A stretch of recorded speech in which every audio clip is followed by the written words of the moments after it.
الحمد للہ وحدہ والصلاة والسلام علی من لا نبی بعدہ اما بعد فاعوذ باللہ من الشیطان الرجیم بسم اللہ الرحمن الرحیم شہر رمضان الذی انزل فیہ القرآن صدق اللہ مولانا العظیم بلغنا رسولہ النبی الکریم الامین رب اشرح لی صدری ویسر لی امری واحلل عقدۃ من لسانی یفقہوا قولی سبحانک لا علم لنا الا ما علمتنا انک انت العلیم الحکیم ان اللہ وملائکتہ یصلون علی النبی یا ایھا الذین آمنوا صلوا علیہ وسلموا تسلیما۔ حکمتیں ہیں، نور ہے، حکمتیں ہیں، نور ہے، اسرار ہیں قرآن میں۔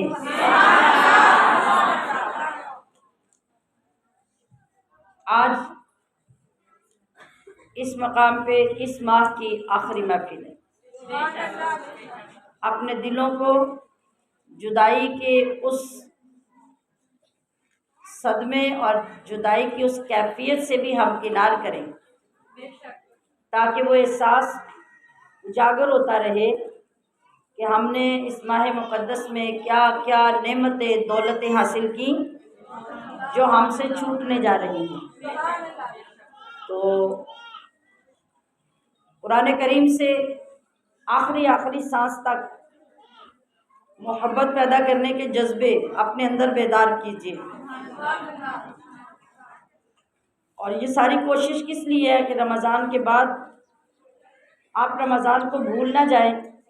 بلکہ قرآن کو ہاتھوں میں رکھ کر سارا سال کو رمضان کو یاد کریں، اس کو سیکھیں، پڑھیں، سبق روز کا پڑھنے کی عادت ڈالیں، سبق والے گروپ کے ساتھ اٹیچ ہو جائیں، ہر روز کا سبق آپ کو گھر پہنچتا رہے، آپ اسے پڑھتے رہیں، ترجمہ جو آپ نے پڑھا ہے آپ کے ساتھ لکھا ہوا ہے اس کو روزانہ بے شک ایک صفحے کو دہرائیں لیکن اس کو بیٹھ کے ضرور پڑھیں، کوئی نہ کوئی بات رمضان میں سنی ہوئی یاد آتی رہے۔ اور جو لوگ آ کے کم سے کم 40 دن ہمارے پاس رہ کے اپنا ناظرہ ٹھیک کرنے کے لیے قاعدہ پڑھ سکتے ہیں، وہ قاعدہ پڑھ کے قرآن کریم ٹھیک کرنا شروع کریں۔ جو آ نہیں سکتے وہ آن لائن گھر میں موبائل پہ بیٹھ کے سنیں اور ساتھ روز کا روز سبق پڑھ کے یاد کریں۔ جو رہ نہیں سکتے وہ گھروں سے روز آ جائیں، جیسے ابھی میں دیکھیں پورا مہینہ آپ روز آئے تو وہ سوا مہینہ بن جائے گا۔ جو لوگ روز آ سکتے ہیں قریب کے علاقوں کے وہ روز آ کر عید کے بعد جب کورس شروع ہو اس میں داخلہ لیں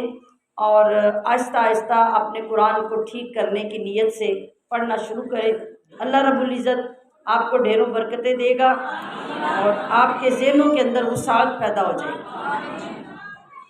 حکمتیں ہیں، نور ہے، اسرار ہیں قرآن میں،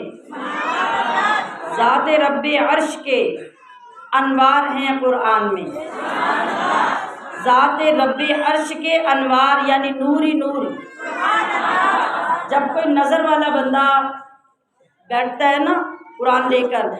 جس جگہ پہ قرآن لے کے وہ بیٹھا ہوتا ہے وہاں سے لے کے عرش تک نور کی ایک شعاع بننی شروع ہو جاتی ہے جو عرش سے آتی ہے اور قرآن کے اندر جذب ہوتی جاتی ہے اور قرآن سے نکلتی ہے اور عرش تک پھیلتی چلی جاتی ہے۔ رہنما و محسن انسانیت ہے یہ کتاب، رہنما و محسن انسانیت ہے یہ کتاب، کامیابی کے سبھی ادوار ہیں قرآن میں، اور زندگی میں بندگی کے رنگ بھر دیتا ہے یہ، زندگی میں بندگی کے رنگ بھر دیتا ہے یہ، ارفع و اعلیٰ سبھی اقدار ہیں قرآن میں، اور ہے پیام زندگی کون؟ قرآن ہے پیام زندگی یہ مردہ قوموں کے لیے روح پرور تازہ تر افکار ہے قرآن میں۔ اور دیکھتے ہیں صفحہ در صفحہ انہیں اہل نظر، ہر صفحے پہ نظر والوں کو یہاں کیا ملتا ہے؟ دیکھتے ہیں صفحہ در صفحہ انہیں اہل نظر، کنہیں؟ جلوہ فرما ہر جگہ سرکار ہیں قرآن میں۔ طٰہٰ قرآن کی شان، یاسین قرآن کی شان، علمہ قرآن سرکار کی شان، ورفعنا لک ذکرک سرکار کی شان، الم نشرح لک صدرک قرآن کی شان، سرکار کی شان۔ تو ہر آیت وہ کسی نہ کسی اینگل سے جب عشق والے دیکھتے ہیں تو یوں لگتا ہے یا جیسے ہر صفحے پہ سرکار کی تصویر نظر آتی ہے۔ دیکھتے ہیں صفحہ در صفحہ انہیں اہل نظر، جلوہ فرما ہر جگہ سرکار ہے قرآن میں۔ اور مصدر و محبت ہے وہ وحی خدا کا، اس لیے مصدر و محبت ہے وہ وحی خدا کا، اس لیے صاحب قرآن کے تذکار ہیں قرآن میں۔ اور کیا ہے؟ اور قرآن میں ہے زمزمہ تسبیح کا، ساری رب کی تقدیس تسبیح اور اس کے وظائف بھی سارے قرآن کے اندر ہے۔ زمزمہ تسبیح کا نغمہ کہیں تحلیل کا، تحلیل کا مطلب ہے لا الہ الا اللہ، اور الا اللہ کے نغمے، لا الہ کے نغمے، تسبیح و تقدیس کے نغمے وہ سب کہاں ہیں؟ زمزمہ تسبیح کا نغمہ کہیں تحلیل کا، جاں فضاؤ دل نشیں اذکار ہیں قرآن میں۔ اور اس کے علاوہ قل هو اللہ احد ہے، قل هو اللہ احد ہے، اس کی وحدت کا بیان، کبریائی کے کئی آثار ہیں قرآن میں۔ اور سورہ رحمان کی آیات ہیں جلوہ نما، سورہ رحمان کی،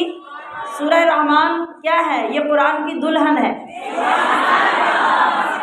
سب سے زیادہ خوبصورت عبارات، سب سے زیادہ خوبصورت قافیے، سب سے زیادہ خوبصورتی کے مناظر سورۃ الرحمن میں بیان کیے گئے۔ تو سورہ رحمان کی آیات میں جلوہ نما، اس کی قدرت کے حسین شاہکار ہیں قرآن میں، سبحان اللہ۔ اور اکبر و اصغر ہو کوئی، اکبر و اصغر کا مطلب ہے بڑا یا چھوٹا کوئی بھی ہے، کوئی معمولی سے معمولی چیز، حتیٰ کہ کوئی معمولی کیڑا، مچھر اور ہاتھی، اور اس سے بڑھ کر بھی کوئی بڑی چیز ہے، تو ہر شے کا تذکرہ قرآن کے اندر ہے۔ اکبر و اصغر ہو کوئی، یا ہو کوئی خشک و تر، گلشن و صحراء نور و نار ہیں قرآن میں۔ ماضی و حال اور مستقبل کی ہے اس میں خبر، جلوہ گر شہزاد سب ادوار ہیں قرآن میں۔ کبریائی کے کئی آثار ہیں قرآن میں، جاں فضاؤ دل نشیں اذکار ہیں قرآن میں، اور جلوہ فرما ہر جگہ سرکار ہے قرآن میں۔ اعوذ باللہ من الشیطان الرجیم، بسم اللہ الرحمن الرحیم۔ وَإِلَىٰ عَادٍ أَخَاهُمْ هُودًا قَالَ يَا قَوْمِ اعْبُدُوا اللَّهَ مَا لَكُم مِّنْ إِلَٰهٍ غَيْرُهُ أَفَلَا تَتَّقُونَ قَالَ الْمَلَأُ الَّذِينَ كَفَرُوا مِن قَوْمِهِ إِنَّا لَنَرَاكَ فِي سَفَاهَةٍ وَإِنَّا لَنَظُنُّكَ مِنَ الْكَاذِبِينَ قَالَ يَا قَوْمِ لَيْسَ بِي سَفَاهَةٌ وَلَٰكِنِّي رَسُولٌ مِّن رَّبِّ الْعَالَمِينَ أُبَلِّغُكُمْ رِسَالَاتِ رَبِّي وَأَنَا لَكُمْ نَاصِحٌ أَمِينٌ أَوْ عَجِبْتُمْ أَن جَاءَكُمْ ذِكْرٌ مِّن رَّبِّكُمْ عَلَىٰ رَجُلٍ مِّنكُمْ لِيُنذِرَكُمْ واذكروا إذ جعلكم خلفاء من بعد قوم نوح وزادكم في الخلق بسطة فاذكروا آلاء الله لعلكم تفلحون قالوا أجئتنا لنعبد الله وحده ونذر ما كان يعبد آباؤنا فأتنا بما تعدنا إن كنت من الصادقين قال قد وقع عليكم من ربكم رجس وغضب أتجادلونني في أسماء سميتموها أنتم وآباؤكم ما نزل الله بها من سلطان فانتظروا إني معكم من المنتظرين فأنجيناه والذين معه برحمة منا وقطعنا دابر الذين كذبوا بآياتنا وما كانوا مؤمنين وإلى ثمود أخاهم صالحا قال يا قوم اعبدوا الله ما لكم من إله غيره قد جاءتكم بينة من ربكم هذه ناقة الله لكم آية فذروها تأكل في أرض الله ولا تمسوها بسوء فيأخذكم عذاب أليم واذكروا إذ جعلكم خلفاء من بعد عاد وبوأكم في الأرض تتخذون من سهولها قصورا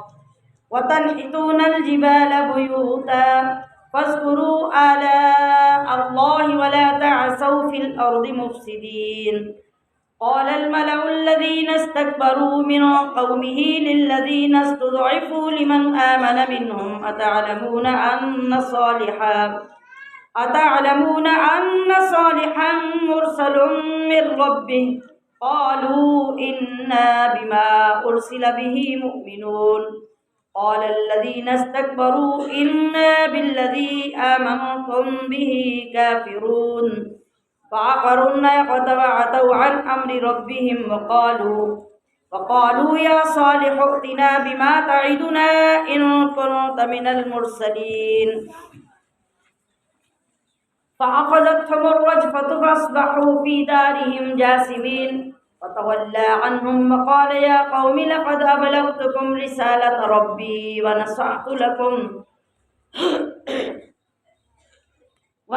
لكم ولكن لا تحبون الناصحين ولوطا إذ قال لقومه أتأتون الفاحشة ما سبقكم بها من أحد من العالمين إنكم لتأتون الرجال شهوة من دون النساء بل أنتم قوم مسرفون وما كان جواب قومه إلا أن قالوا أخرجوهم من قريتكم إنهم أناس يتطهرون فأنجيناه وأهله إلا امرأته كانت من الغابرين وأمطرنا عليهم مطرا فانظر كيف كان عاقبة المجرمين وإلى مدين أخاهم شعيبا قال يا قوم اعبدوا الله ما لكم من إله غيره قد جاءتكم بينة من ربكم وأوفوا الكيل والميزان ولا تبخسوا الناس أشياءهم ولا تفسدوا في الأرض بعد إصلاحها ذلكم خير لكم إن كنتم مؤمنين ولا تقعدوا بكل صراط توعدون وتصدون عن سبيل الله من آمن به وتبغونها عوجا واذكروا إذ كنتم قليلا فكثركم وانظروا كيف كان عاقبة المفسدين وإن كان طائفة منكم آمنوا بالذي أرسلت به وطائفة لم يؤمنوا فاصبروا حتى يحكم الله بيننا وهو خير الحاكمين صدق الله العظيم وَإِلَىٰ عَادٍ اور عاد کی طرف. یہ عاد قوم کا نام ہے، قبیلے کا نام ہے. عاد ایک آدمی کا نام تھا جس پہ ہمارے علاقوں میں بھی کسی بندے پہ نام پڑ جاتے ہیں نا، قبیلے کے، برادریوں کے نام گاؤں میں پڑ جاتے ہیں، فلاں آدمی، فلاں قبیلہ، فلاں برادری۔ اس طرح عاد نامی ایک شخص تھا جس کے نام پر اس قوم کا نام مشہور ہو گیا، عاد۔ سمود ایک قوم کا نام ہے، عاد قوم کا نام ہے، جیسے قوم لوط کہا گیا لوط علیہ السلام کے نام پہ، قوم نوح علیہ السلام کے نام پہ، اسی طرح قوم عاد، عاد کے نام پہ۔ اور عاد کی طرف ہم نے بھیجا اخاہم ہودا، ان کے بھائی ہود کو۔ ان کے بھائی کیوں کہا؟ کہ ان کی قوم میں سے تھے اور ان کو اللہ نے منتخب کیا، نبی بنا دیا۔ ہود علیہ السلام ان کی قوم کے نبی بنے، انہوں نے آ کے باقی نبیوں کی طرح تبلیغ کی۔ قال، فرمایا، یا قوم، اے میری قوم، اعبدوا اللہ، اللہ کی عبادت کرو،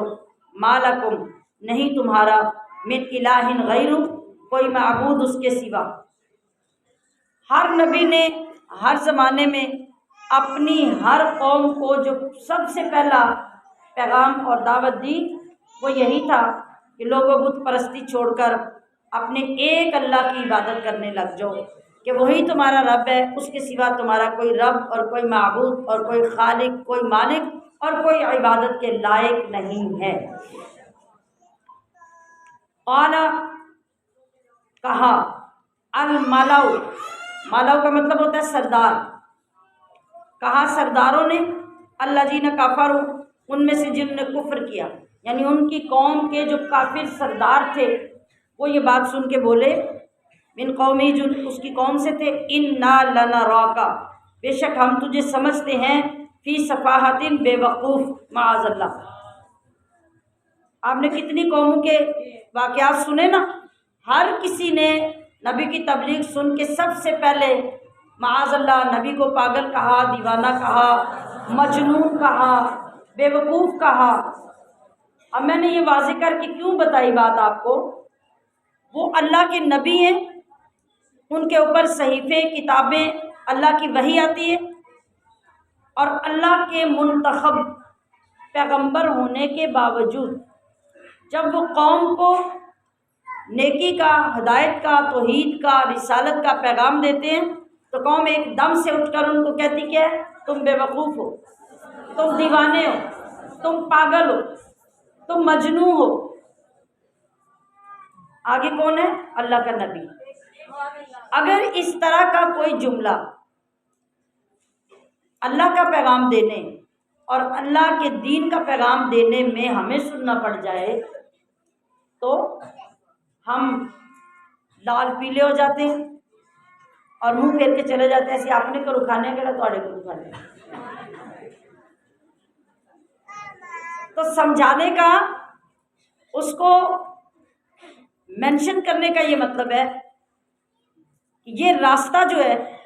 اس پہ کوئی نبی آئے یا نبی کا غلام آئے، صحابی آئے یا تابعی آئے، وقت کا امام آئے یا وقت کا مفتی آئے، جب دنیا داروں کے سامنے وہ آئے گا رب کا پیغام لے کے تو اس کو یہ باتیں سننی پڑیں گی۔ تو تعلیم کیا ہے؟ تعلیم یہ ہے کہ ہم نبیوں کی ذات سے یہ تعلیم سیکھیں کہ ہمیں دلائل کے ساتھ مسکرا کر، خندہ پیشانی سے اس بندے کے اوپر رحم کرتے ہوئے کہ اس کی عقل ہی اتنی تھی جو اس نے بات کی ہے، اب یہ مت کہا کرے کہ اس نے ہماری بے عزتی کی ہے، اس کے اوپر ترس کھائیں، بات سن کے ترس کھائیں کہ اس بیچاری کی عقل ہی اتنی ہے، جتنی اس کی عقل تھی اس نے مجھ سے اتنی بات کر لی، اب مجھے اللہ نے شعور دیا ہے، روشنی دی ہے، میں نے درس سنے ہیں، میں نے قرآن کو سیکھنا شروع کیا ہے، نبی کی سنت اور نبی کی سیرت پر واعظ سنے ہیں، تو میری ذمہ داری ہے کہ میں اسی طرح برداشت کر لوں۔ جیسے آپ ایک بچے کو، چھوٹا بچہ ہو نا، سمجھاتے ہیں، بچہ ضدی ہو، وہ آپ کے ہی منہ پہ تھپڑ مار دیتا ہے، آپ اسے کپڑے بدلا رہے ہو زبردستی، وہ آپ کے بال نوچ لیتا ہے، وہ کپڑے نہیں بدلنا چاہتا، جب آپ اسے نہلانے لے کے جاتے ہیں وہ نہانا نہیں چاہتا تو وہ آپ کو مارتا ہے، تھپڑ مارتا ہے ماں کو، لیکن ماں کیا کرتی ہے؟ نہ میرا بچہ، وہ پھر بھی پیار پیار سے اس کو ساتھ لگا کے اس کی خوشامدیں کر رہی ہوتی ہے کہ خدا کے واسطے نہ لے۔ تو ہمارے نبی نے تو ماؤں سے زیادہ امت سے پیار کیا ہے۔ تو ہم نے اگر آپ کے پیغام کو پہنچانا ہے نا اور اس مشن کو کامیاب بنانا ہے تو پھر ماؤں والے جذبے باہر نہیں نکلنے دینے، ان کو اندر سینے میں رہنے دینا ہے۔ اور میں نے پچھلی میٹنگ میں بھی ناظمات کی خدمت پہ عرض کیا تھا کہ آپ کے ساتھ جتنے لوگ تشریف لاتے ہیں نا، آپ یہ سمجھا کریں کہ آپ ان کی ماں ہیں، ان کو ماں کی طرح ٹریٹ کیا کریں، ان کی غلطیوں پہ پردہ پوشی کیا کریں، محبت سے، پیار سے، نرمی سے ایک دوسرے کی اصلاح کیا کریں۔ اور ان کے علاوہ بھی اگر کوئی بندہ آپ کو طعنہ دیتا ہے، جان بوجھ کے ہرٹ کرتا ہے، پریشان کرتا ہے اور مختلف طرح کے جملے بولتا ہے جس سے آپ بجائے تبلیغ کرنے کے الٹا پریشان ہو کے گھر بیٹھ جائیں، تو اس کی سازش کو کبھی کامیاب نہ ہونے دیں، بلکہ اور محبت سے اور نرمی سے آپ دوسرے وقت میں اور انداز سے اسی طرح اپنے پیغام کو جاری رکھیں جیسے محمد مصطفیٰ احمد مصطفیٰ صلی اللہ علیہ وسلم نے اس پیغام کو جاری رکھا۔ ہر چیز برداشت کی، ہر چیز برداشت کی، لوگوں کی غلط باتیں، لوگوں کی گالیاں، لوگوں کے طعنے، لوگوں کے ظلم، اپنی اولاد کے ساتھ، اپنے صحابہ کے ساتھ، اپنے خاندان کے ساتھ۔ حضرت امیر حمزہ کتنے لاڈلے چچا تھے مصطفیٰ کریم کے، اور ابو سفیان کی بیوی ہندا نے کیا کیا؟ جب جنگ لڑی گئی تو آپ نے لوگوں کو مقرر کیا کہ ان کو قتل کریں، قتل کر کے ان کا سینہ چیریں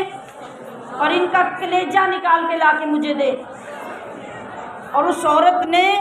دنیا کے سامنے کچا کلیجہ اپنے منہ میں دانتوں میں چبا کے کھایا۔ جب بعد میں وہ لوگ ایمان بھی لے آئے تو اس رحیم و کریم نبی نے معاف کر دیا، معاف کر دیا، ایمان لے آئے، لیکن درد اور تکلیف اور دکھ اپنے چچا کا اس قدر تھا کیا فرماتے تھے کہ ہندا جب تم میرے سامنے آتی ہو تو مجھے میرے چچا یاد آ جاتے ہیں، مجھ سے برداشت نہیں ہوتا، لہٰذا تم میرے سامنے آ کے مت بیٹھا کرو۔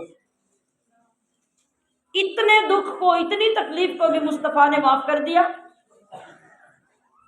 تو اگر چھوٹی چھوٹی تکلیفیں، چھوٹے چھوٹے جملے، چھوٹی چھوٹی باتیں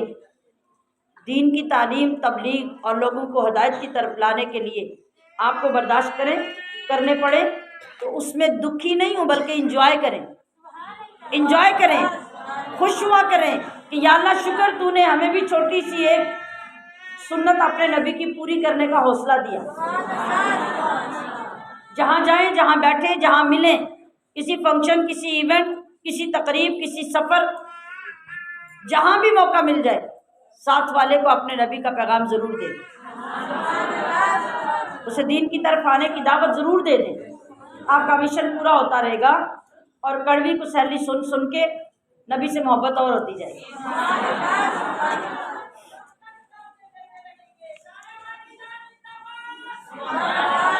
قال یا قوم، اب ہود علیہ السلام بولے، انہوں نے کہا کہ اے میری قوم، لیس بی سفاہہ، بالکل نہیں، بالکل نہیں، مجھے کوئی بے وقوفی نہیں ہے، نہ میں بے وقوف ہوں۔ ہاں یہ ضرور ہے کہ ولکنی رسول، بلکہ میں تو اللہ کا رسول ہوں، من رب العالمین، اس اللہ کا جو رب العالمین ہے۔ اور میں کیا کرتا ہوں، میری کیا ڈیوٹی ہے؟ ابلغکم، میں پہنچاتا ہوں تمہیں رسالاتی، رسالتیں، رسالتوں کا مطلب ہوتا ہے پیغام، ربی اپنے رب کے، وانا لکم اور میں ہوں تمہارا، ناصح خیر خواہ، امین دیانت دار، یعنی جو رب میری ڈیوٹی لگاتا ہے میں اس میں خیانت نہیں کرتا، کوئی لفظ کوئی بات اس میں آگے پیچھے نہیں کرتا، پوری دیانت داری سے رب کے پیغام تمہارے تک پہنچاتا ہوں، اس لیے کہ میں رب کا قاصد ہوں، رب کا رسول ہوں۔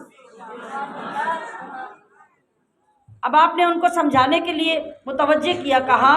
اوا عجبتم، اے میری قوم کیا تم تعجب کرتے ہو، ان جاءکم، کہ تمہارے پاس آئی، ذکر نصیحت، من ربکم، تمہارے رب کی طرف سے، یعنی یہ تمہیں بات متعجب کر رہی ہے اور تم اس پہ حیران ہو رہے ہو کہ اللہ کے پاس سے تمہارے پاس نصیحت کیسے آ گئی، اور وہ بھی تمہارے جیسے ایک بندے کے ذریعے سے، اور اللہ نے مجھے رسول بنایا، علی رجل منکم، تم میں سے ایک آدمی کے ذریعے، لینذرکم، تاکہ وہ تمہیں ڈرائے، واذکروا، اور یاد کرو،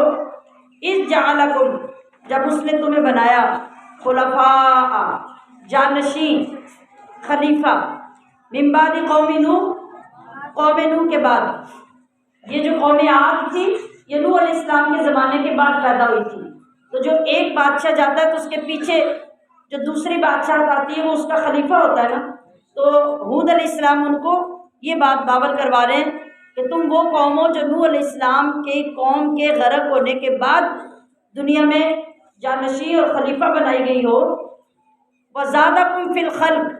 اور بڑھا دیے تمہیں اللہ نے جسمانی لحاظ سے، بسطتاً، پھیلاؤ میں، فاذکروا آلاء اللہ، تو تم اللہ کی نعمتوں کو یاد کرو، لعلکم تفلحون، تاکہ تم فلاح پاؤ۔ اب یہاں ایک بات تو یہ پتہ چلی کہ ہود علیہ السلام کس قوم کی طرف آئے؟ قوم عاد کی طرف۔ قوم عاد ایسی قوم تھی کہ اللہ پاک نے ان کو اتنا قد کاٹ عطا کیا تھا، اتنے اتنے بڑے لمبے قد تھے ان کے، اور اتنے اتنے چوڑے جسم تھے کہ اتنی لمبی چوڑی قد کاٹ والی کوئی اور قوم اللہ نے پیدا نہیں کی۔ یہ ان کی ایک بڑی خاصیت تھی، اور اتنی وسعت، اتنی بدنی طاقت ان کے اندر۔ شداد بن عاد جیسا بڑا بادشاہ انہی کے اندر پیدا ہوا۔ یہ بادشاہ بہت لمبے قد والا تھا اور بڑے بھاری ڈیل ڈول والا تھا، دنیا میں اس جیسا کوئی بندہ اتنا طاقتور اور اتنا بھاری بھرکم پیدا نہیں ہوا۔ تو وہ یاد دلا رہے ہیں ہود علیہ السلام اس قوم کو کہ ذرا غور کرو، یہ ساری نعمت اور یہ ساری انفرادیت تمہیں کس نے دی ہے؟ تمہیں خیال ہے کہ تمہیں کس نے پیدا کیا ہے؟ اگر غور کرو گے تو پتہ چلے گا کہ تمہیں پیدا کرنے والا رب ہے۔ تو جو رب تمہیں اتنی اعلیٰ مخلوق بنا سکتا ہے، اور اتنی شان و شوکت جس نے تمہیں دی ہے، دنیاوی لحاظ سے، بادشاہت کے لحاظ سے، ہنر کے لحاظ سے، یعنی وہ اتنے بڑے بڑے لوگ تھے کہ اونچے اونچے پہاڑوں کے اندر وہ سرنگیں کھود کر وہاں پہ رہتے تھے، اور ایسی اللہ نے انہیں کاریگری عطا کی تھی کہ پہاڑوں کو کھود کھود کر ان کے اندر ایسے نقش و نگار بنا کے اور ایسے شاندار قلعے بناتے تھے کہ دنیا دیکھنے والی حیران رہ جائے کہ یہ کسی بندے کی کاریگری ہے۔ یہ اللہ نے خاندانی ہنر ان کو عطا کر رکھا تھا۔ تو کیا بندہ سوچتا نہیں کہ یہ سب کچھ ہمیں اللہ نے کیوں دیا ہے؟ تو ہود علیہ السلام نے بھی ان کو دعوت دی کہ اللہ کی اس نعمت کو یاد کرو، جب یاد کرو گے تو اللہ کی ذات تک پہنچو گے، اور جب اللہ کی یاد تک پہنچو گے تو تمہیں دونوں جہانوں میں کامیابی عطا ہو جائے۔ قالوا اجئتنا، اب کہتے ہیں نا جب دماغ پھر جاتا ہے بندے کا، شیطان حاوی ہو جاتا ہے، تو کوئی اچھی بات بھی اچھی نہیں لگتی اور عقل کی بات بھی سمجھ میں نہیں آتی۔ یہی کچھ ان کا حال تھا۔ کہنے لگے اجئتنا، کیا تم ہمارے پاس آئے ہو، لنعبد، اس لیے کہ ہم عبادت کریں، اللہ کی، وحدہ، ایک، ونذر، اور ہم چھوڑ دیں، ما کانا، ان کو کہ تھے، یعبدو، عبادت کرتے، آباؤنا، ہمارے آبا یعنی باپ دادا، باپ دادا ان کے بت پرست تھے۔ تو کہنے لگے کہ آج ہم تمہاری بات مان کے تو اپنے باپ دادا کا دین ہی چھوڑ دیں، باپ دادا کے رسم و رواج، ان کے طریقہ کار کو چھوڑ دیں، یہ کیسے ہو سکتا ہے؟ فاتنا، تو لے آؤ تم ہم پر عذاب، بما تعیدنا، جس کا ہم سے وعدہ کرتے ہو، ان کنتا، اگر تم ہو، من الصادقین۔ یہ ہٹ دھرمی تھی۔ کہنے لگے کہ تمہارا کیا خیال ہے کہ تمہاری ایک بات سن کے، یہ تمہاری تبلیغ سن کے سال ہا سال ہم پیچھے اپنے باپ دادا کا دین چھوڑ دیں گے؟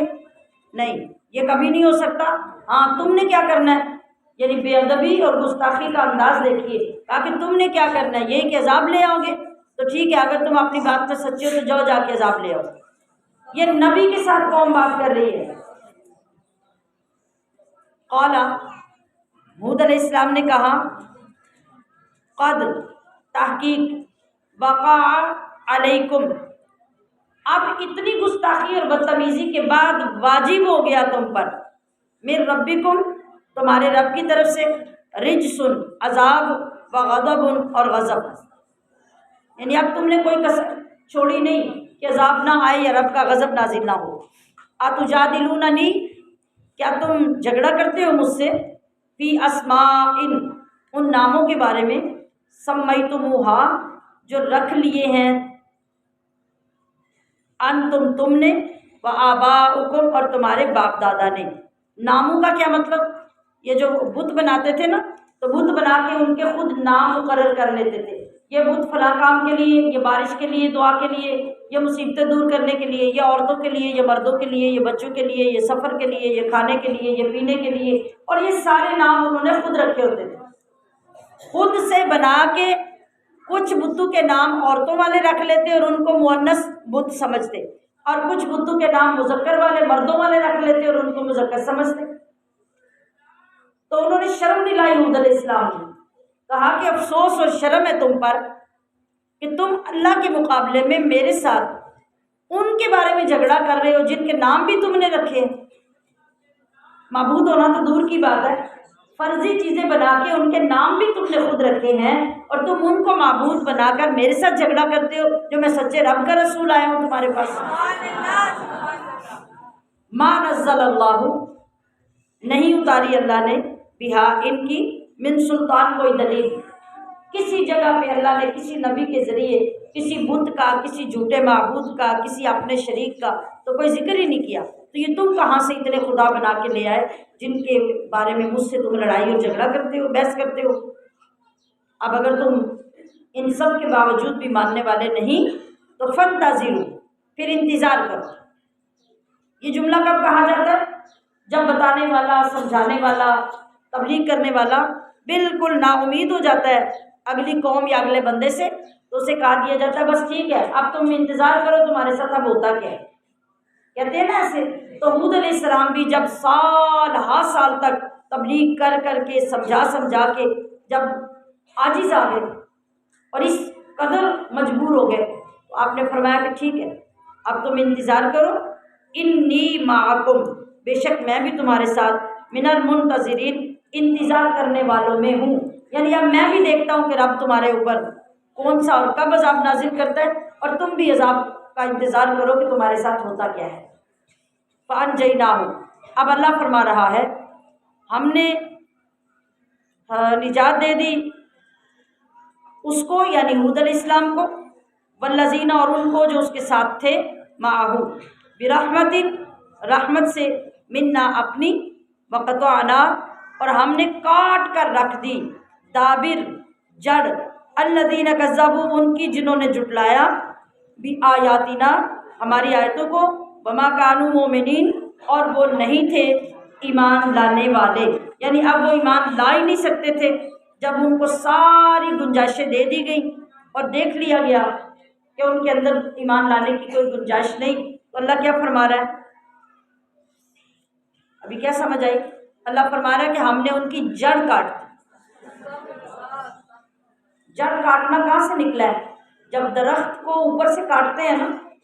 بے شک زمین کے برابر رکھ کے کاٹ دیں، تھوڑا سا بلشت نیچے بھی چلے جائیں، کاٹ دیں تو وہ کٹتا نہیں ہے، وہ 2 مہینے بعد پھر اگنا شروع ہو جاتا ہے، تو اس کا نشان ختم نہیں ہوتا۔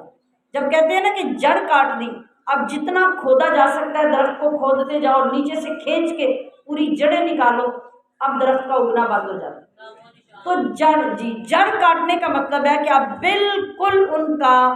نام و نشان زمین پہ چھوڑا ہی نہیں، پوری کی پوری قوم صفحہ ہستی سے مٹا دی، بستیاں تباہ ہو گئی، انسان مر گئے، جانور مر گئے، مکان گر گئے، اس قدر عذاب ان کے اوپر آیا، اور اس بستی کے عذاب اور اس کے آثار نبی کریم صلی اللہ علیہ وسلم کے زمانے تک اور آج تک موجود ہیں۔ اللہ پاک نے لوگوں کو یہ دعوت دی ہے کہ زمین میں سیر کرو، قل سیروا فی الارض،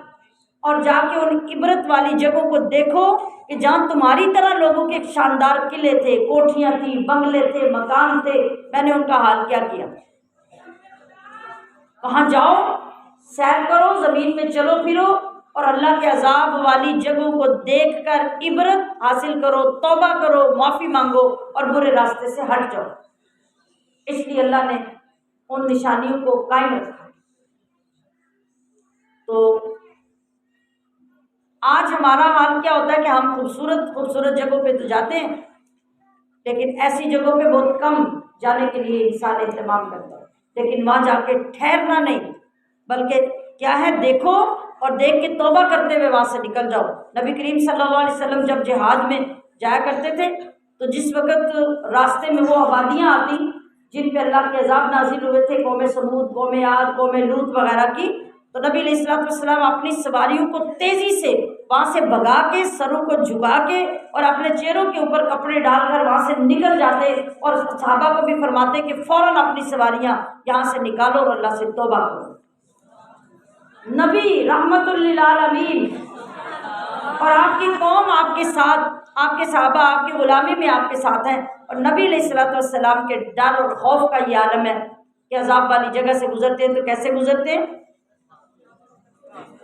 آج ہمارے سامنے ایک دن کسی ہمارے علاقے میں کسی جگہ پہ کوئی ایسا عذاب آ جائے، کوئی ایسا واقعہ ہو جائے،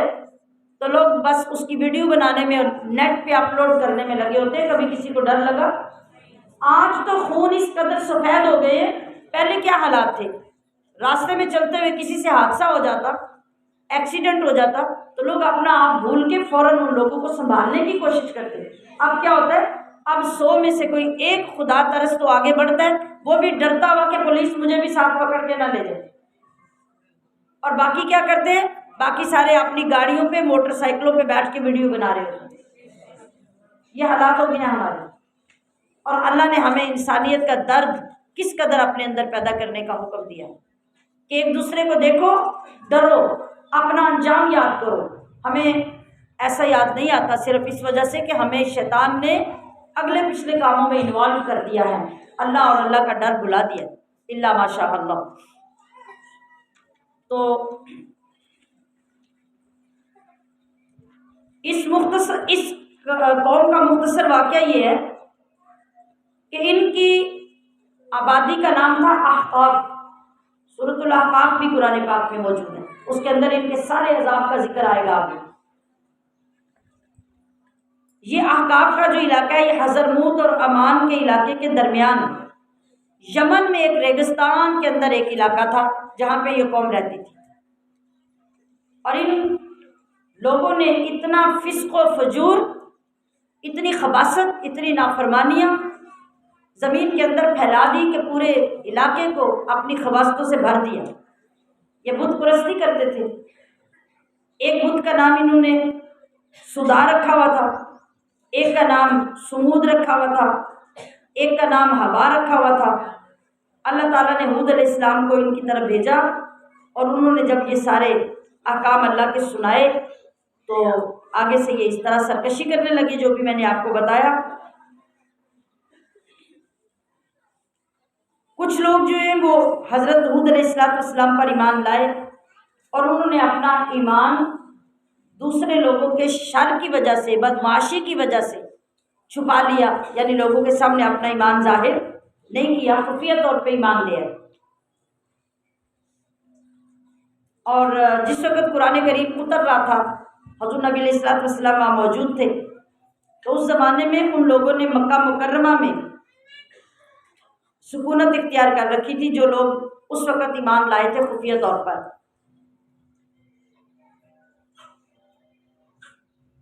تو وہاں پر جب یہ وفد مکہ مکرمہ کے قریب علاقے میں معاویہ بن بکر کے یہاں آ کے مقیم ہو گیا، جس وقت عذاب آیا وہاں سے اللہ پاک نے لوگوں کو بچایا، یہ لوگ نکل کے وہاں آ گئے، اور یہ لوگ وہاں پہ آ کے، یعنی پیچھے جو لوگ تھے وہ کیا کرتے، انتہا درجے کی جو بد تہذیبی، بے حیائی، بے شرمی، شرابیں پینا، ناچنا گانا، اور یہ اس طرح کے برے کام ان لوگوں کے ہوتے تھے۔ اب اللہ تبارک و تعالیٰ نے اس قوم کا تذکرہ اس قرآن کریم میں کر کے ان لوگوں کو بھی متنبع کیا اور مکہ والوں کو بھی بتایا کہ جو پہلے قومیں میرے نبیوں کا انکار کرتی رہیں ان لوگوں کے اوپر کس کس طرح سے عذاب آئے، لہٰذا اب تمہارے پاس جو نبی آیا ہے وہ سارے نبیوں کا بھی سردار ہے۔ تو اللہ تعالیٰ نے وہاں سے بھی ابھی کیا ذکر کیا کہ جو لوگ ان کے ساتھ تھے، معہو، ہود علیہ السلام کے ساتھ جو خفیہ طور پہ بھی مان لائے تھے، اللہ نے ان کو وہاں سے نکال دیا، ان کو نجات دے دی، ہود علیہ السلام کو نجات دے دی، اور جو باقی تھے ان کی جڑیں کاٹ دی اور ان کا نام و نشان ختم کر دیا۔ اب اس کے بعد ایک اور قوم کا ذکر آتا ہے، وہ قوم ہے سمود۔ سمود قوم جو ہے اس کی طرف وَإِلَىٰ ثَمُودَ أَخَاهُمْ صَالِحًا، ان کے بھائی صالح علیہ السلام کو اللہ فرما رہا ہے کہ ہم نے بھیجا۔ انہوں نے بھی آ کے کیا کہا، وہی جو ہود علیہ السلام نے کہا تھا، اے میری قوم عبادت کرو اللہ کی، نہیں ہے تمہارا کوئی معبود اللہ کے سوا، بے شک آ چکی تمہارے پاس روشن دلیل تمہارے رب کی طرف سے۔ اب یہ بتانے لگے کہ روشن دلیل کیا ہے، ھذہ ناقۃ اللہ، یہ اللہ کی ناقہ، ناقہ کہتے ہیں اونٹنی کو، یہ اللہ کی اونٹنی ہے، لکم آیتن، تمہارے لیے نشانی، فذروھا، پس اسے چھوڑ دو، تاکل، کہ وہ کھاتی پھرے، فی ارض اللہ، اللہ کی زمین میں، ولا تمسوھا، اور نہ ہاتھ لگانا اسے، بسوء، برائی سے، فیاخذکم، ورنہ پکڑے گا تمہیں، عذاب علیم، دردناک عذاب۔ اب یہ ان کا پورا واقعہ ہے، یہ میں پورا ترجمہ پڑھ لوں پھر اکٹھا آپ کو واقعہ سنا دیتی ہوں۔ وَاذْكُرُوا، اور انہوں نے کہا کہ یاد کرو، انہوں نے بھی اس قوم کو اللہ کی طرف متوجہ کیا، فرمایا کہ یاد کرو،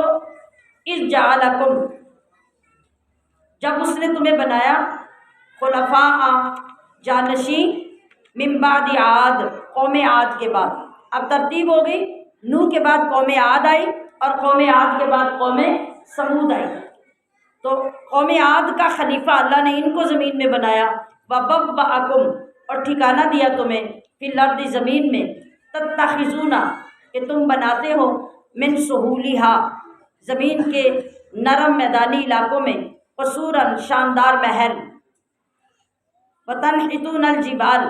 اور تراشتے ہو پہاڑوں میں، بیوتاً، مکان، فاذکروا آلاء اللہ، پس تم یاد کرو نعمت اللہ کی، ولا تعصوا، اور نہ پھرو، فی الارض، زمین میں، مفسدین، فساد مچاتے۔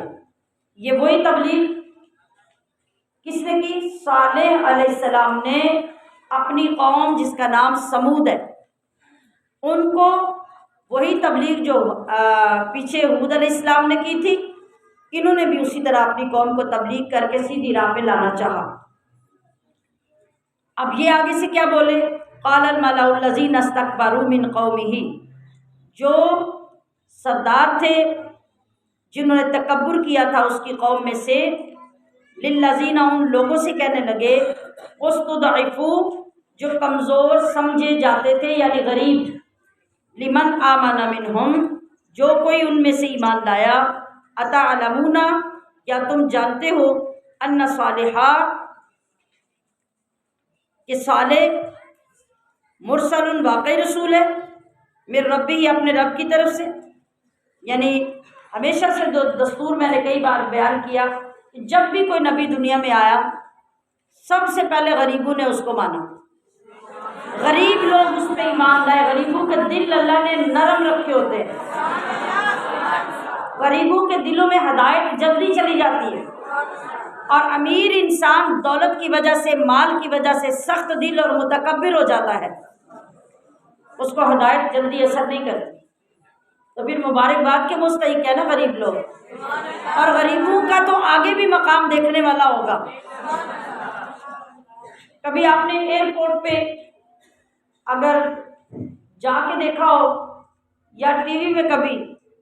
بورڈنگ ہوتی ہوئی ایئرپورٹ پہ دیکھی ہو، سامان سے لوگ پاگل ہوئے ہوتے ہیں، اسے کھینچو اسے کھینچو،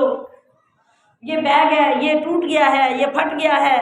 یہ اٹیچی ہے یہ ہلایا نہیں جا رہا، اتنے اتنے سامان لادے ہوئے ہوتے ہیں۔ اور پھر لائنوں میں لگنا، ان سامان کو ان کا وزن کروانا، پھر ان کو سیل کرنا، 2 گھنٹے لگ جاتے ہیں تو سامان کا مسئلہ کلیئر نہیں ہوتا۔ ادھر جہاز کی سیٹیں ختم ہونے والی ہو رہی ہوتی ہیں اور یہ پیچھے ان کاموں میں لگے ہوتے ہیں۔ 2-4 بندے ان کے اندر ایسے ہوتے ہیں، چھوٹا سا بیگ کندھے پہ ڈالا ہوا، آرام سے آئے، لائن میں لگے، بورڈنگ کروائی، وہ جا کے آرام دہ سیٹ پہ جا کے بیٹھے۔ جنت میں بھی ایسی بورڈنگ ہوتی ہے۔ وہاں جب اعلان ہونے ہیں نا کہ جنتی جنت میں جائیں اور سامان چیک کرواتے جائیں، تو جب سامان چیک کروانے کی باری آنی ہے تو امیر کبیر لوگوں نے دولتیں، پراپرٹیز، پلاٹ، سونے چاندی، محل، کوٹھیاں، ایک ایک کا حساب دینا ہے، ایک ایک کا حساب ہونا ہے۔ لائنیں لگی ہوں گی اور وہ غریب جنہوں نے چھوٹے چھوٹے بیگ کندھے میں ڈالے ہوں گے، اللہ فرمائے گا چلو چلو چلو چلو سیدھے۔ تو غریبوں کو مبارک ہے، آج بھی مبارک ہے، قیامت میں بھی غریبوں کو مبارک ہے۔ نبی کریم صلی اللہ علیہ وسلم نے فرمایا، حدیث پاک کا مفہوم ہے کہ 500 سال پہلے غریب جا کے جنت میں آباد ہو جائے اور 500 سال پیچھے امیر اپنے حساب دیتے رہیں گے تو خوش ہو جائیں، اللہ نے آپ کو سوکھا رکھا ہوا ہے دنیا میں۔ یہ تھوڑی سی زندگی کی پرابلمز برداشت کر لیں، پھر رشک سے امیر سارے آپ کو جنت میں جاتا دیکھتے ہیں۔ تو یہ جو متکبر تھے، انہوں نے غریبوں سے پوچھا کہ تم ایمان لے آئے ہو، کیا تم سمجھتے ہو کہ واقعی صالح علیہ السلام رسول ہیں اللہ کے؟ قالو، انہوں نے کہا کہ بے شک ہم بما اس پر ارسلا بہی، جس کے ساتھ وہ بھیجا گیا ہے، مومنون، ایمان لاتے ہیں۔ یعنی واقعی غریبوں نے گواہی دی کہ وہ اللہ کے رسول ہیں، اور جو کچھ اللہ نے ان کو عطا کر کے بھیجا، جو کلام، جو دین، جو تبلیغ، ہم اس سب پر ایمان لاتے ہیں۔ اب آگے سے متکبر سرداروں نے کیا کہا؟ قال الذین استکبروا، متکبر لوگ کہنے لگے، انا بالذی، بے شک ہم اس کا، آمنتم بہ، جس پہ تم ایمان لائے ہو، کافرون، انکار کرتے ہیں۔ یعنی تم ماننے گئے ہو، ہم نہیں مانتے، ہم بالکل نہیں مانتے کہ یہ کوئی رسول ہے، یہ کوئی اللہ کا کلام ہے، یہ کوئی اللہ کا دین ہے، معاذ اللہ، انہوں نے صاف انکار کر دیا۔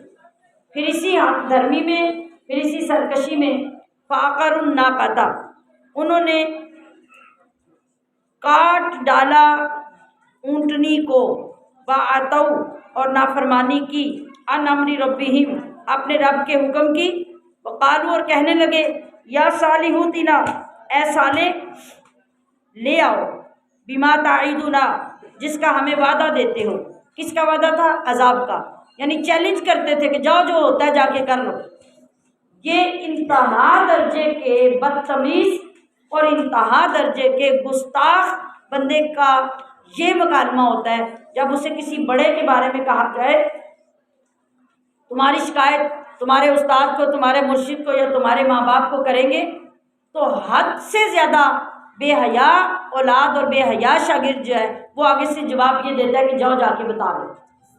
جاؤ جا کے بتا لو۔ یہ بولنے میں وہ چھوٹا سا جملہ ہے، لیکن آپ کی سر سے لے کے پیر تک کی اصلیت کو ظاہر کر دیتا ہے۔ اب یہ لوگ کیا کہہ رہے ہیں؟ ان کی سرکشی کا عالم یہ ہے کہ یہ منہ پہ کھڑے ہو کے صالح علیہ السلام کو کہہ رہے ہیں کہ جاؤ، جو عذاب لانا ہے وہ لے آؤ۔ ان کنت من المرسلین، اگر تم واقعی رسول ہو، کیونکہ وہ مانتے ہی نہیں تھے نا، اگر تم واقعی رسول ہو تو جو عذاب لانا ہے وہ لے آؤ۔ فاخذتہم الرجفۃ، پھر آ پکڑا انہیں زلزلے نے، پھر زلزلہ آیا، فاصبحوا، تو رہ گئے وہ صبح کو، فی دارہم، اپنے گھروں میں، جاسمین، اوندے پڑے، یعنی اوندے منہ گرے اس زلزلے سے، اسی حالت میں کوئی باقی نہیں بچا، سب گھر، سب ان کے محلات اور جانور، انسان، بچے، بڑے، وہ بستی بھی بندیا بیٹ ہو گئی، اس کا بھی باقی کچھ نہیں بچا۔ فتولی عنہم، تو منہ پھیرا صالح نے، عنہم، ان سے، وقال اور فرمایا یا قوم اے میری قوم لقد ابلغتکم بے شک پہنچا دی میں نے تمہیں رسالت ربی رسالت اپنے رب کی ونصحت لکم اور بھلا چاہا میں نے تمہارا ولکن لا اور لیکن نہیں تحبون تم پسند کرتے الناصحین بھلا چاہنے والوں کو۔ یہ آپ نے کب کہا؟ یہ آپ نے کہا ان لوگوں کی لاشوں کے پاس سے گزرتے ہوئے۔ انہوں نے کہا کہ اے قوم میں نے تو تمہارا بھلا چاہا تھا لیکن تم لوگ بھلا چاہنے والوں کو پسند ہی نہیں کرتے، لہٰذا تم اپنے انجام کو پہنچ گئے۔ اچھا، اس قوم کا مسئلہ کیا تھا؟ اس کا مسئلہ یہ تھا کہ جب صالح علیہ السلام نے اپنی قوم کو آ کے بتایا نا کہ میں رسول ہوں، مجھ پر ایمان لاؤ، میرا کلمہ پڑھو اور اپنے رب پر ایمان لاؤ، کسی کے ساتھ شریک نہ ٹھہراؤ، اور پھر قوم کو اللہ کی نعمتیں یاد دلائی کہ دیکھو اللہ نے تمہارے اوپر کون کون سے کرم کیے ہیں، اور یہ کہ قوم عاد کو تباہ کرنے کے بعد تمہیں اللہ نے آباد کیا، تو وہ اپنے گناہوں کی وجہ سے ہلاک ہوئے، تو تم نیکیوں کی طرف آ جاؤ، تم ہلاکت سے بچ جاؤ۔ اللہ نے تمہیں شاندار جگہ عطا کی، ہنر عطا کیا، بہترین مکانات عطا کیے، بستی عطا کی، اور سب سے بڑی بات کہ جس طرح آج ہمارے ہاں ہوتا ہے نا کہ گرمیوں میں لوگ پہاڑی علاقوں میں چلے جاتے ہیں، مری چلے جاتے ہیں، اپنے فلیٹ بنائے ہوئے ہیں، مکان خریدے ہوئے ہیں، تو ان لوگوں کو اللہ نے اتنی آسائشیں دی ہوئی تھی کہ جب سردیوں کا موسم آتا تو ان کے شاندار گھر زمینی علاقے کے اندر ہوتے، اور گرمیوں میں انہوں نے رہنے کے لیے پہاڑوں کو کھود کھود کر بہترین قسم کے شاندار اپنے گھر بنائے ہوتے، اور گرمیوں میں وہ پہاڑوں کے علاقوں میں چلے جاتے۔ صالح علیہ السلام نے جب ان سب کو بتایا تو انہوں نے کہا کہ پہلی بات تو یہ کہ ہم آپ کو مانتے ہی نہیں، دوسری بات یہ کہ اگر آپ واقعی سچے نبی ہیں نا تو یہ پہاڑ ہے اور ایک بڑی سی چٹان، پہاڑ کا بہت بڑا پتھر، یہ چونکہ پتھر تراش کے بڑے شاندار قسم کی کاریگری کے ساتھ گھر بناتے تھے۔ انہوں نے کہا کہ بھئی اگر تم واقعی یہ کہتے ہو کہ تم اللہ کے رسول ہو اور اللہ ہر چیز پہ قادر ہے، تو ہمارے ماننے کی ایک صورت ہے کہ یہ جو اتنی بڑی سی چٹان تھی نا اس کی پہاڑ کی، کہنے لگے کہ اس پہاڑ کے اندر سے ابھی ہماری آنکھوں کے سامنے اللہ ایک اونٹنی پیدا کرے، زندہ جوان، اس کو حمل بھی ہو، جوان اونٹنی پیدا کرے اور وہ ہمارے سامنے بچہ دے۔ ذرا اندازہ کیجیے شیطانی ذہن کدھر کدھر جاتا ہے۔ وہ کہنے لگے کہ یہ سارا کچھ ہم اپنی آنکھوں سے دیکھیں تو ہم آپ پہ ایمان لے آئیں، اور ادھر تو اعلیٰ کل شیء قدیر رب ہے۔ حضرت صالح علیہ السلام نے دعا کر دی، جو انہوں نے مانگا ویسے ویسے اللہ نے معجزہ دکھا دیا۔ پتھر پھٹا، جوان اونٹنی اندر سے نکلی، اس اونٹنی کو حمل تھا، اس کے پیٹ میں بچہ تھا، پتھر سے باہر آتے ہی اس نے بچہ جنا۔ یہ سب کچھ انہوں نے اپنی آنکھوں سے دیکھ لیا۔ ان میں سے یہ معجزہ دیکھ کے ایک جندہ نامی شخص تھے، وہ اپنی قوم کو لے کے ایمان لے آئے، باقی سارے کے سارے پھر گئے، وہ کفر پر قائم رہے، کوئی ایمان نہیں لایا۔ اس کے باوجود معجزہ خود مانگا تھا، اللہ نے معجزہ دکھا بھی دیا، مگر اب نہیں مانے، تو اب وہ پھر ان لوگوں سے یہ کہنے لگے جو ایمان لے آئے نا حضرت جندہ کی قوم کے لوگ، تو انہیں الٹا جا کے پوچھنے لگے کہ تم نے مان لیا کہ یہ سچا رسول ہے؟ تم مانتے ہو کہ یہ سچا رسول ہے؟ ہم تو اس کا انکار کرتے ہیں، ہم نہیں مانتے۔ اب جب وہ اونٹنی پیدا ہوئی، وہ معجزے والی اونٹنی تھی، وہ عام اونٹنی نہیں تھی، اس کے احکام بھی الگ تھے، تو صالح علیہ السلام نے اللہ کے حکم کے مطابق اپنی قوم کو جمع کر کے بتا دیا کہ تم لوگوں نے معجزہ مانگا، اللہ نے معجزہ دے دیا، اب تمہارے لیے پابندی یہ ہے کہ اس اونٹنی کو کوئی بندہ تنگ نہیں کرے گا، یہ جس کی کھیت میں جا کے کھائے کوئی منع نہیں کرے گا، یہ جہاں سے پانی پیے وہاں سے کوئی اسے منع نہیں کرے گا، یہ اس کا ادب ہوگا کیونکہ یہ معجزے کی اونٹنی ہے، اور اگر تم نے یہ بات نہ مانی اور اس معجزے کی بے حرمتی کی تو پھر تمہارے اوپر عذاب آ جائے گا۔ اب یہاں پہ کیا تھا کہ قوم سمود، یہ جو آپ کی قوم تھی، اس قوم کے اندر ایک عورت تھی، صدوق نامی عورت تھی، بڑی حسین و جمیل، ہمیشہ سے قوموں کے اندر یہ خباستیں رہی ہیں، یعنی عورت کے حسن و جمال کو ہمیشہ برائی، بدکاری، بے حیائی کے لیے استعمال کیا جاتا رہا ہے، یہ کوئی آج کی بات نہیں۔ بڑی مالدار تھی اور آگے اس کی لڑکیاں بھی تھیں، وہ بھی بڑی خوبصورت تھی۔ جب حضرت صالح علیہ السلام کی اونٹنی سے اس عورت کو، جو صدوق نامی عورت تھی، اس کے جانوروں کو دشواری ہوئی تو اس نے ایک آدمی، کیدار نامی آدمی کو بلایا، کہا کہ اگر تو اس اونٹنی کو مار دے، یہ جو معجزے والی اونٹنی ہے اس کو اگر تو مار دے تو میری یہ جتنی خوبصورت لڑکیاں نے ان میں سے جس پہ ہاتھ رکھے گا میں تیرا نکاح کر دوں۔ اب وہ عورت بھی اور وہ آدمی بھی اور ایک اور کیدار کے نام ایک اور ساتھ آدمی تھا، مسدہ، یہ دونوں اس اونٹنی کو تلاش کرنے کے لیے نکلے کہ وہ اونٹنی اس وقت کہاں ہے۔ اب یہ تھا کہ وہاں اس سے پوری قوم کا ایک تالاب تھا، پرانے زمانے میں ندی، تالاب جہاں سے پوری قوم پانی بھرتی تھی، ایک گاؤں کا علاقہ ہو جیسے، تو گاؤں کے لیے ایک جگہ ہوتی ہے نا، اور جہاں سے لوگ پانی بھرتے اور لوگ سارے اپنے گھروں میں لے جاتے، اس تالاب میں ساری قوم کے جانور جا کے پانی پیتے تھے۔ جو اونٹنی معجزے کی تھی، اللہ نے اتنی بڑی اور اتنی طاقت والی وہ اونٹنی بنائی کہ اس کے ندی کے اندر جو پانی وہ تالاب کے اندر جمع ہوتا، تو جب وہ پانی پینے جاتی تو وہ سارا پانی پی جاتی، تالاب خالی ہو جاتا۔ اب لوگوں کے اندر جھگڑے، یہی یہ عورت تھی یہ جو صدوق نامی،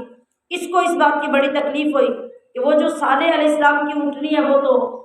سارا کچھ کھا جاتی ہے، پی جاتی ہے، میرے جانوروں کو تکلیف ہوتی ہے۔ صالح علیہ السلام نے کہا کہ آپ لوگ ایک ترتیب رکھ لیں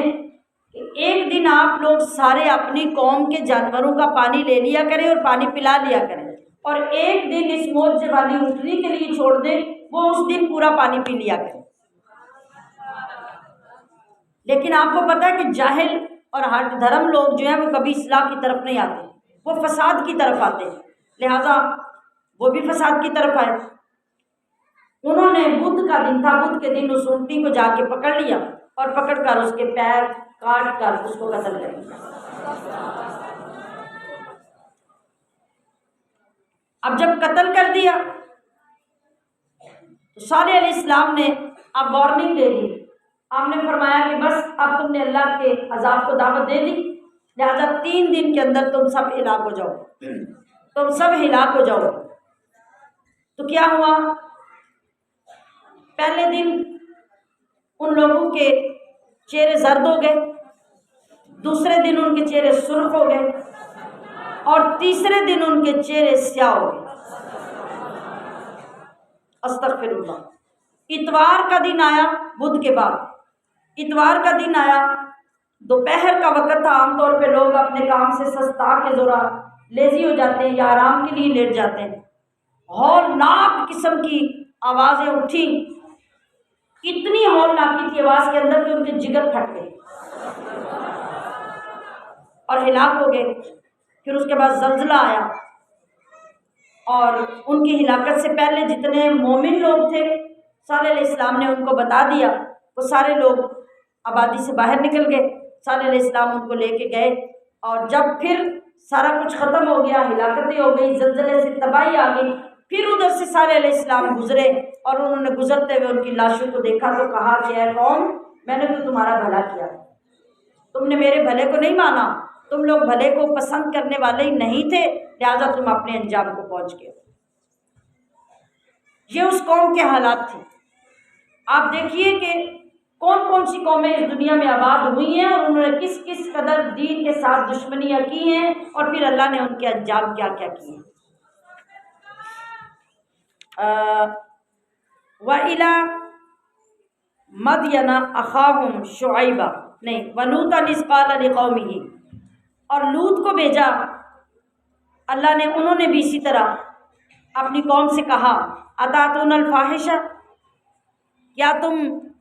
کیا کرتے ہو ایسی بے حیائی، مَا سَبَقَكُمْ بِهَا، جو نہیں کی تم سے پہلے من احد کسی ایک نے، من العالمین سارے جہان میں سے۔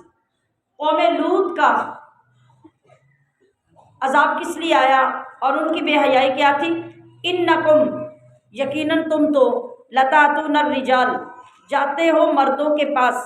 شہوتاً شہوت سے، من دون النساء عورتوں کو چھوڑ کر، بل انتم قوم مسرفون، بلکہ تم لوگ ہی حد سے گزر جانے والے ہو۔ وما کانا، اور نہیں تھا، جواب قومہ، جواب اس کی قوم کا، الا مگر، ان قالو، یہ کہنا کہ اخرجوہم، نکال دو ان کو، من قریتکم، اپنی بستی سے، انہم اناس، بے شک یہ لوگ تو یتطہرون، بڑے پاک بنتے ہیں۔ اگر آپ تھوڑا سا غور کریں تو آج بھی جس بستی میں بے حیائی عام ہو جائے، زناکاری بدکاری عام ہو جائے، اور گروپ کے گروپ اس برے کام میں مبتلا ہو جائیں، کوئی ایک دو بندہ نیک آ کے ان کو اصلاح کرنے لگے یا سمجھانے لگے تو وہ سارے مل کے اس کو نکلنے پہ مجبور کر دیتے ہیں، خود برائی نہیں چھوڑتے۔ آج ہمارے دیہاتوں کے اندر ایسا ہے کہ نہیں؟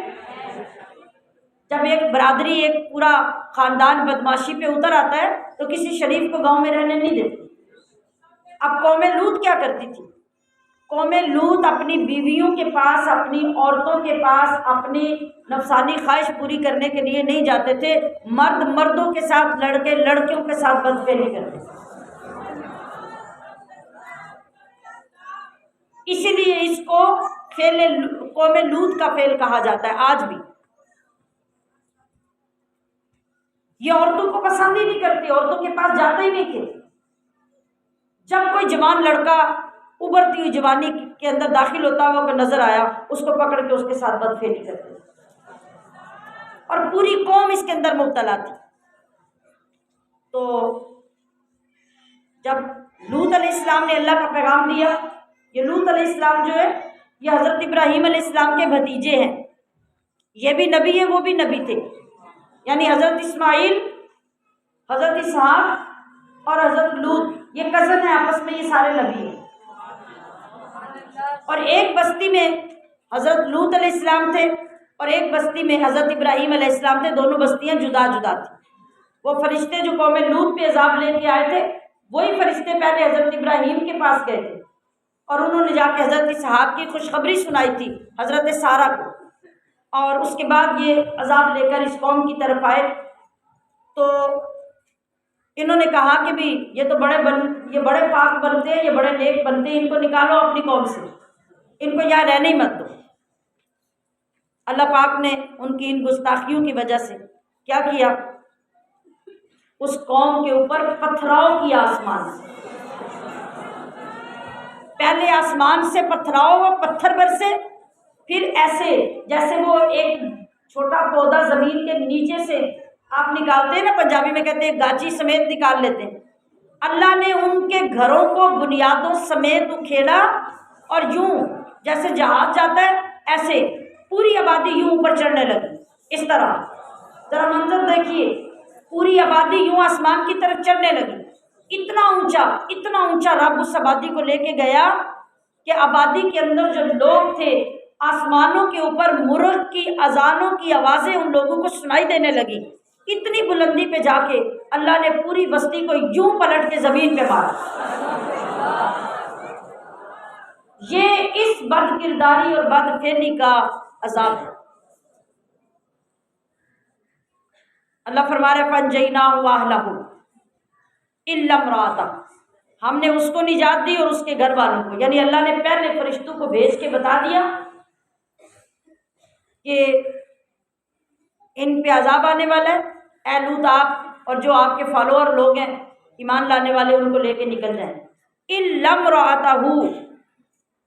سوائے ان کی بیوی کے، ان کی بیوی کافروں کے ساتھ ملی ہوئی تھی، ان کی بیوی گھر کی باتیں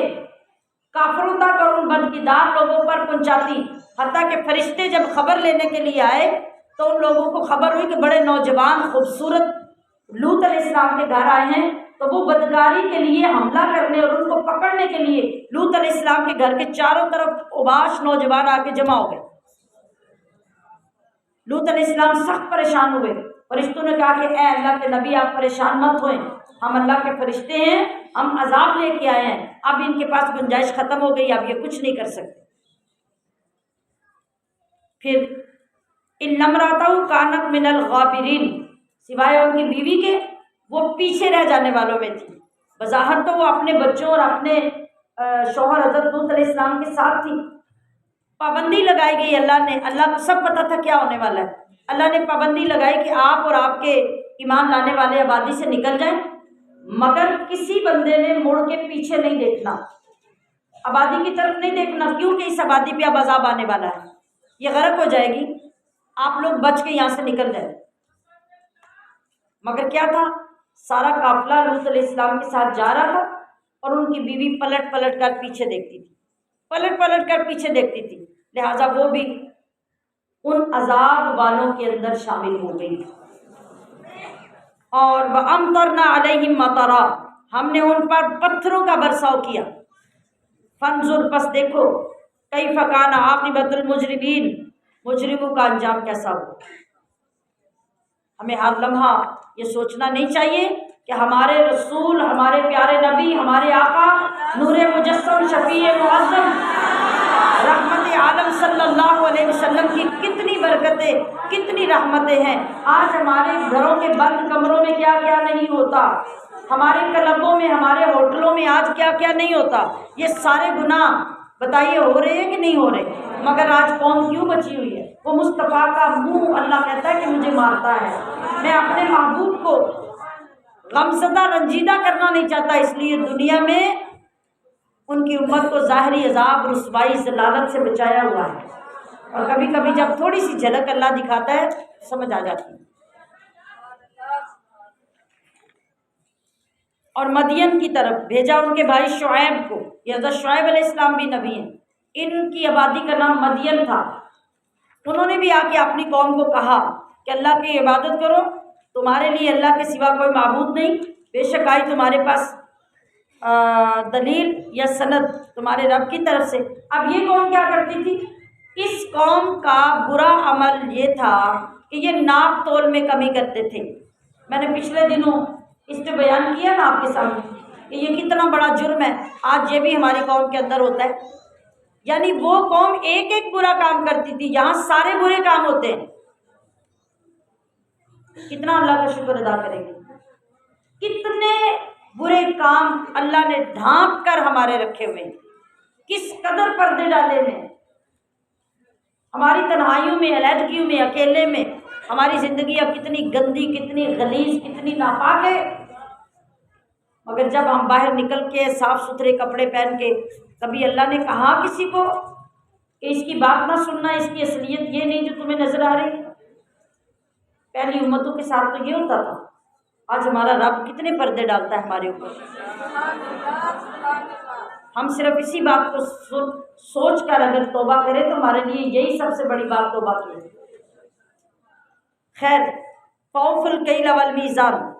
انہوں نے کہا کہ تم پورا کرو ناپ اور تول، ولا تبخسوا الناس، اور نہ کم کر کے لوگوں کو دو ان کی چیزیں، ولا تفسدوا، اور نہ فساد پھیلاؤ، فی الارض، زمین میں، بعد اصلاحها، اس کی اصلاح کے بعد، ذالکم خیر لکم، یہی تمہارے لیے بہتر ہے، ان کنتم مومنین، اگر تم ایمان لاؤ یا اگر تم ایمان والے ہو جاؤ۔ یہ شعیب علیہ السلام نے بھی اپنی قوم کو دعوت دی۔ اب آگے انہوں نے کیا کہا اور وہ اور کیا کرتے تھے، یہ بھی ذرا غور کیجیے گا،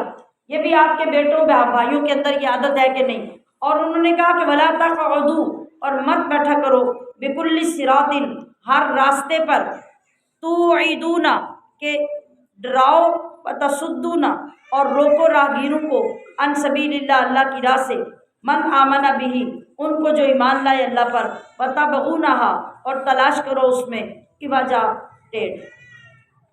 ٹیڑھ یا عیب، بس کرو اور یاد کرو اذ کنتم قلیلا، جب تم بہت تھوڑی تعداد میں تھے، فکثرکم، پھر اس نے تمہیں زیادہ کر دیا یا بڑھا دیا، وانظروا، اور دیکھو، کیف کان عاقبۃ المفسدین، پہلے کیسا انجام ہو چکا فساد کرنے والوں کا۔